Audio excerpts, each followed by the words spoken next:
Student, তোমরা যারা ক্যালকাটা ইউনিভার্সিটির আন্ডারে 6 সেমিস্টারের ছাত্রছাত্রী আছো এবং তোমাদের রাষ্ট্রবিজ্ঞান সাবজেক্টে অনার্স আছে, তোমাদের জন্য আজকের ক্লাসটা খুবই গুরুত্বপূর্ণ। আজকের ক্লাসে তোমাদের সিসি 13 পেপারের 100% কমনযোগ্য সাজেশান এবং সিলেবাস নিয়ে আলোচনা করব। তোমরা যারা ইংলিশ ভার্সনের স্টুডেন্ট আছো, তোমরাও আজকে ক্লাসটা দেখতে পারো, কারণ তোমাদের সবসময় একটা অভিযোগ থাকে যে সাজেশানটা স্যার ইংলিশে দিন। আজকে তোমরা ইংলিশেও সাজেশানটা পেয়ে যাবে। প্রথমে আমি বাংলায় সাজেশান এবং সিলেবাসটা আলোচনা করব, তারপর তোমরা ইংলিশেও সাজেশানটা পেয়ে যাবে। আরেকটা বিষয় তোমাদের এখানে বলার আছে, তোমাদের জন্য অনলাইন কোচিং ক্লাস চলছে। তোমরা যদি কেউ পেড ব্যাচে অ্যাডমিশন নিতে ইচ্ছুক থাকো 6 সেমিস্টারের জন্য, তাহলে স্ক্রিনে যে নম্বর দেখতে পাচ্ছ এই নম্বরে যোগাযোগ করে অ্যাডমিশন নিতে পারো। চলো তোমরা সাজেশান এবং সিলেবাসটা দেখে নাও। প্রথমে তোমরা সিসি 13 পেপারের সাজেশানটা দেখে নাও, তারপর সিলেবাসটা নিয়ে আলোচনা করব। দেখো, তোমাদের 15 নম্বরের জন্য যে প্রশ্নগুলো তৈরি করতে হবে দেখে নাও। মডিউল 1 থেকে প্রথমে দেখো, মডিউল 1 থেকে 1 নম্বর এবং 2 নম্বর প্রশ্ন তোমাদের জন্য মোস্ট ইম্পর্টেন্ট, কারণ তোমাদের জন্য 2023 সালের প্রশ্ন সব থেকে গুরুত্বপূর্ণ হবে। প্রথম প্রশ্ন দেখতে পাচ্ছ, তুলনামূলক জনপ্রশাসনে তুলনার গুরুত্ব কি? তুলনামূলক জনপ্রশাসনের মূল বৈশিষ্ট্যগুলি আলোচনা করো।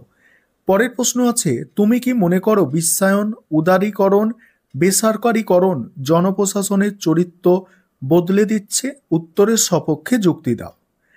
তারপরে দেখো, এখানে একটা প্রশ্ন কাটা আছে, অর্থাৎ 2022-এর প্রশ্ন 2024-এ রিপিট এসেছে।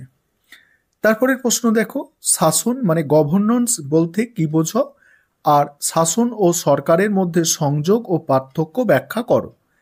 পরের প্রশ্ন আছে, জনপ্রশাসনে তুলনামূলক প্রশাসনের অবদান বিশ্লেষণ করো। নেক্সট আছে, জনপ্রশাসনের ওপর উদারীকরণ ও বেসরকারীকরণের মূল প্রভাবগুলি ব্যাখ্যা করো। এবারে তোমাদের মডিউল 2 দেখো। মডিউল 2-এ প্রথম যে প্রশ্ন আছে দেখো, সিদ্ধান্ত গ্রহণ বলতে কি বোঝো? প্রশাসনে কি সিদ্ধান্ত গ্রহণ অপরিহার্য? যুক্তিসহ আলোচনা করো। তারপরের প্রশ্ন, জননীতির গুরুত্ব কি? জননীতির বাস্তবায়ন কিভাবে হয়? পরের প্রশ্ন, তুমি কি মনে করো রিক্সের পিজম সদৃশ্য বা পিজমেটিক মডেল জনপ্রশাসনের নতুন বিশ্লেষণ ধারার জন্ম দেয়? উত্তরের সপক্ষে যুক্তি দাও। এখানে দেখো, একটা 22 সালের প্রশ্ন 24-এ রিপিট এসেছে, সেটাকে মানে কেটে দেওয়া হয়েছে প্রশ্নটাকে। পরের প্রশ্ন, সিদ্ধান্ত গ্রহণ প্রক্রিয়ায় যোগাযোগ ও নিয়ন্ত্রণ কেন গুরুত্বপূর্ণ তা উদাহরণ সহ আলোচনা করো। তারপরের প্রশ্ন, জননীতির অনুসন্ধানে জনপ্রশাসনের শক্তি নিহিত বিবৃতিটি ব্যাখ্যা করো। এবারে তোমাদের 10 নম্বরের প্রশ্ন যেগুলো তৈরি করতে হবে দেখে নাও। 10 নম্বরের প্রশ্ন, প্রথম প্রশ্ন, জনপ্রশাসনের প্রকৃতি পরিধি সংক্ষেপে আলোচনা করো। পরের প্রশ্ন, ভারতের পটভূমিতে উন্নয়ন প্রশাসনের গুরুত্ব ব্যাখ্যা করো। 3 নম্বর প্রশ্ন, জনপ্রশাসন চর্চায় রাজনীতি প্রশাসন দ্বিবিভাজন বিতর্কের প্রকৃতি আলোচনা করো। 4 নম্বর প্রশ্ন, জনপ্রশাসনে কর্মধারা ও কর্মীবৃন্দের গুরুত্ব অস্বীকার করা যায় না, বিবৃতিটি ব্যাখ্যা করো। পরের প্রশ্ন, ভারতীয় পরিস্থিতিতে উন্নয়ন প্রশাসনের প্রাসঙ্গিকতা আলোচনা করো। তারপরের প্রশ্ন, বৈদ্যুতিন প্রশাসনের সুবিধা অসুবিধাগুলি কি কি? এবার মডিউল 2 থেকে দেখো যেগুলো করতে হবে 10 নম্বরের। সমাজ পরিবর্তন প্রক্রিয়ায় আমলাতন্ত্র একটি নেতিবাচক হাতিয়ার, বিবৃতিটি আলোকে মার্ক্সের আমলাতন্ত্র তত্ত্ব ব্যাখ্যা করো। পরের প্রশ্ন, নেতৃত্ব জনপ্রশাসনের জীবনশক্তি, বিবৃতিটি ব্যাখ্যা করো।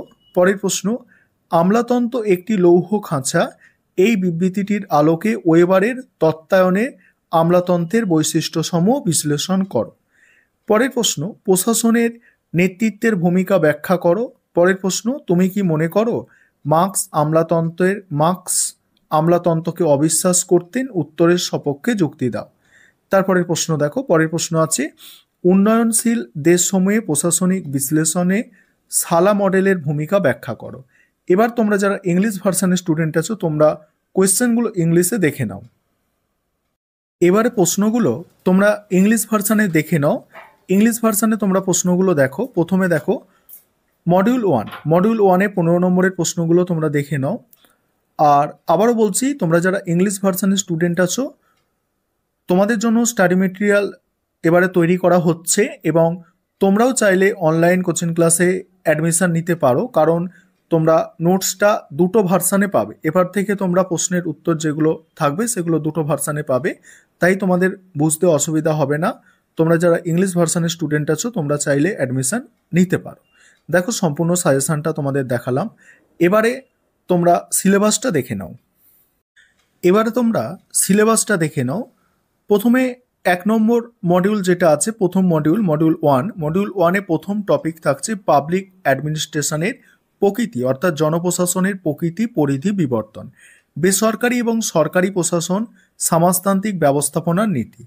2 নম্বর টপিক পাবলিক অ্যাডমিনিস্ট্রেশনের শৃঙ্খলা এবং প্রতিক্রিয়াগুলির প্রতি চ্যালেঞ্জ, নতুন পাবলিক অ্যাডমিনিস্ট্রেশন, তুলনামূলক পাবলিক অ্যাডমিনিস্ট্রেশন, উন্নয়ন প্রশাসন, ভারতীয় প্রেক্ষাপট। তারপরে 3 নম্বর টপিক আছে, দেখো 3 নম্বর হচ্ছে প্রশাসনের প্রধান ধারণা, শ্রেণীবিন্যাস, আদেশের ঐক্য, নিয়ন্ত্রণের পরিধি, কর্তৃত্ব, কেন্দ্রীকরণ, বিকেন্দ্রীকরণ এবং অর্পণ, লাইন এবং স্টাফ। 4 নম্বর টপিক দেখো, 4 নম্বর টপিক আছে বিশ্বায়ন, উদারীকরণ, বেসরকারীকরণের যুগে পাবলিক অ্যাডমিনিস্ট্রেশন, শাসন, ধারণাগত উদ্ভব, সরকারের সাথে পার্থক্য, ই গভর্নেন্স, বৈশিষ্ট্য এবং তাৎপর্য।